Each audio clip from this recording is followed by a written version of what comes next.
कानपुर से खबर, जहां पर रेलवे ट्रैक के पास में खाली गैस सिलेंडर मिला है। झाड़ियों के पास बोरे में मिला है 5 किलो का खाली सिलेंडर। खाली गैस सिलेंडर मिलने के बाद एक बार फिर से हड़कंप मच गया है। बर्राजपुर रेलवे स्टेशन के पास गैस सिलेंडर मिलने की खुफिया यहां पर एजेंसीज को सूचना मिली। पुलिस की टीम को भी मौके पर पहुंचाया गया। आसपास लगे सीसीटीवी कैमरे खंगाल रही है पुलिस की टीम। जांच में जुट चुकी है पुलिस और जांच एजेंसियां। तो देखिए, साल 2025 की शुरुआत में ही एक आप कह सकते हैं 2024 में जिस तरह से उत्तर प्रदेश में जगह जगह रेलवे प्लेटफॉर्म्स पर, ट्रैक्स पर सिलेंडर मिले और बार बार रेलवे सेवा को बाधित करने की कोशिश की गई, लेकिन कोशिशें नाकाम साबित हुई। तो वहीं 2025 में भी ऐसा ही कृत्य करती हुई खबर सामने आ रही है। अमित गंजू कानपुर से हमारे साथ जुड़ गए फोन लाइन पर और जानकारी के साथ। अमित, क्या जानकारी मिली थी खुफिया एजेंसी को, पुलिस को, खाली सिलेंडर को लेकर, और इस समय क्या कार्रवाई की जा रही है?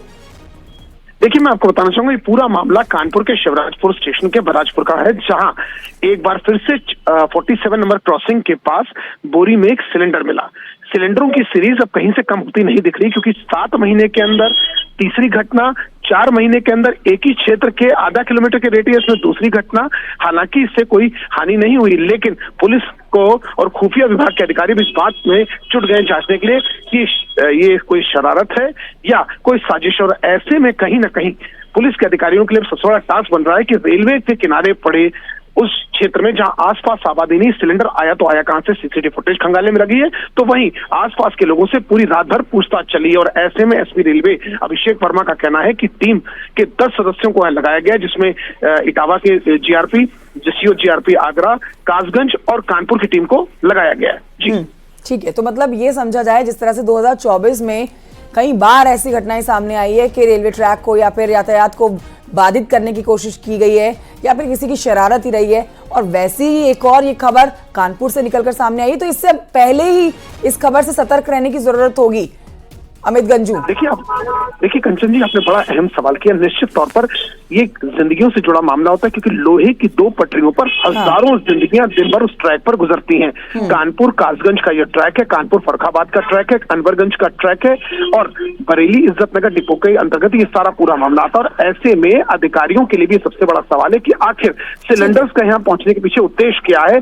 क्या ये शरारत है? कुछ शरारती लोग पुलिस को हैरेसमेंट करना चाहते हैं या लोगों के बीच में दहशत फैलाना चाहते हैं? मगर इन सब के बीच पुलिस की टीम जांच में जुटी। जैसे कि मैंने पूर्व में आपको बताया, एसपी रेलवे ने खुद कैंप किया है। एसपी रेलवे अमित गंजू, आप नजर बनाए रखिए इस खबर पर, ये बड़ी खबर है। आपसे और जानकारी लेंगे। फिलहाल की जानकारी के लिए आपका शुक्रिया।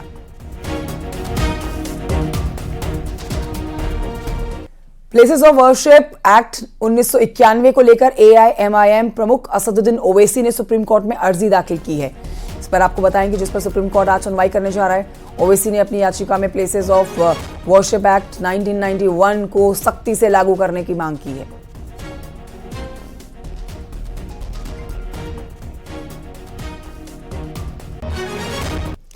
प्लेसेस ऑफ वर्शिप एक्ट 1991 पर सुनवाई से पहले ओवैसी का बयान भी सामने आ गया है। उन्होंने कहा है कि संभल की मस्जिद में क्या हुआ वो सबके सामने है। सुनिए क्या कह रहे हैं। आज आपके सामने है, आप भी जानते हैं कि काशी की जो मस्जिद है उसका जुनूबी हिस्से को हम खो चुके हैं। मस्जिद में नमाज नहीं हो रही है, कुछ और चीज हो रही है। काशी में जो वजू खाना है उसको बंद कर दिया गया है। मथुरा की ईदगाहों पर ललचावी नजरें लगा कर बैठे हैं। संभल की मस्जिद का किस्सा आपके सामने है। एक ही दिन में केस पड़ता है, 1.5 घंटे में ऑर्डर हो जाता है, 1 घंटे के अंदर सर्वे हो जाता है। और आइए आगे बढ़ते आपको बताते हैं, मुख्यमंत्री योगी आदित्यनाथ आज से 2 दिवसीय गोरखपुर के दौरे पर रहने वाले हैं। सीएम योगी गोरखपुर को करीब 1533 करोड़ रुपए के विकास कार्यों का न्यू ईयर गिफ्ट देने जा रहे हैं। इसमें 1478 करोड़ 80 लाख 68 हजार रुपए के विकास कार्यों का शिलान्यास होगा, जबकि 53 करोड़ 73 लाख 66 हजार रुपए के विकास कार्यों का लोकार्पण होगा। चरगावा के जनता इंटर कॉलेज में दोपहर के बाद सारे कार्यक्रम होंगे।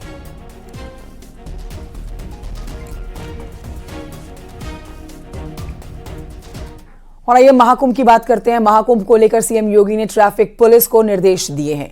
महाकुंभ में ट्रैफिक ड्यूटी को लेकर सिपाही, होमगार्ड और पीआरडी जवान बढ़ाने के निर्देश मुख्यमंत्री ने दिए हैं।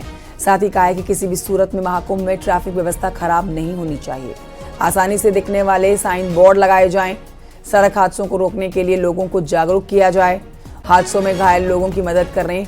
नागरिक घबराकर मौके से भागे नहीं, इसके लिए लोगों को जानकारी दी जाए।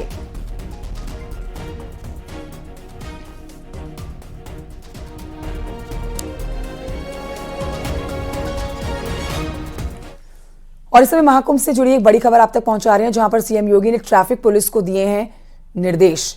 महाकुंभ की ट्रैफिक व्यवस्था खराब नहीं होनी चाहिए, इस पर आपको जानकारी हम दे चुके हैं। लेकिन यह भी मुख्यमंत्री ने कहा है कि घायल लोगों की मदद करें और कैसे उनकी मदद की जाए, इसके लिए पुलिस को आमजन को जागरूक करना होगा। महाकुंभ को लेकर सोशल मीडिया पर नसर पठान की आईडी से बम से उड़ाने की जो धमकी दी गई थी, उस पर डिप्टी सीएम केशव प्रसाद मौर्य का बयान आया है सामने। उन्होंने कहा है कि यूपी पुलिस पर भरोसा रखिए। उत्तर प्रदेश की पुलिस पर भरोसा रखिए, डबल इंजन सरकार पर भरोसा रखिए। प्रयागराज का कुंभ सुरक्षित भी होगा, सफल भी होगा और कुशलता पूर्वक संपन्न भी होगा। जो गलत मंशा रख करके कुंभ की ओर आने की कोशिश करेगा, प्रयागराज की जो पुलिस है जल थल नभ हर प्रकार से व्यवस्थित है और उनकी मंशा कभी पूरी नहीं होगी जो कुंभ मेले को लेकर के कोई गलत सोच रखने का काम करे। अगली खबर बागपत से है, जहां पर लड़के की गोली मारकर हत्या कर दी गई है। हत्या का आरोप 2 ममेरे भाइयों पर लगा है। ये मामला केकड़ा कोतवाली क्षेत्र के बसी गांव का है। मेरठ के छुर गांव का हिमांशु अपने मामा के घर बसी गांव आया हुआ था। यहां उसकी गोली मारकर हत्या कर दी गई। परिजनों का आरोप है कि हिमांशु के मामा के बेटों और उसके एक दोस्त ने हत्या की वारदात को अंजाम दिया। पुलिस घटना की जांच में जुटी है। जल्द ही आरोपियों की गिरफ्तारी की जाएगी।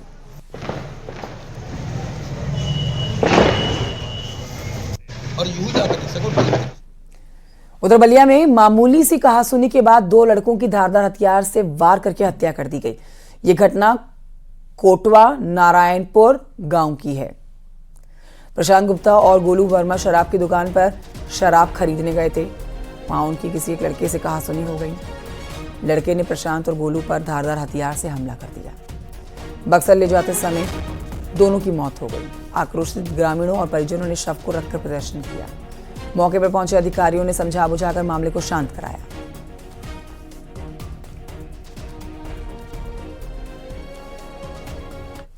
लखीमपुर खीरी में बीजेपी के विधायक पर हमला हुआ है। बीजेपी के विधायक सौरभ सिंह की हम बात कर रहे हैं, जिन पर फायरिंग की गई है।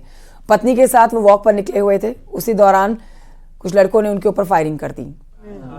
अज्ञात लड़के जिन्होंने फायरिंग की है मौके से फरार हो गए हैं। शराब पीने का विरोध करने पर फायरिंग करने की बात सामने आ रही है। फायरिंग में विधायक सौरभ सिंह बाल बाल बच गए। पुलिस ने 3 आरोपियों को हिरासत में लिया है। फिलहाल उनसे पूछताछ की जा रही है। ये रूटीन में प्रतिदिन हम लोग खाना खा के बाहर टहलते हैं और ये रात के लगभग 10 सवा 10 के बीच की घटना है। हम लोग बाहर, हम और हमारी पत्नी दोनों लोग घर के बाहर टहल रहे थे खाना खाने के बाद।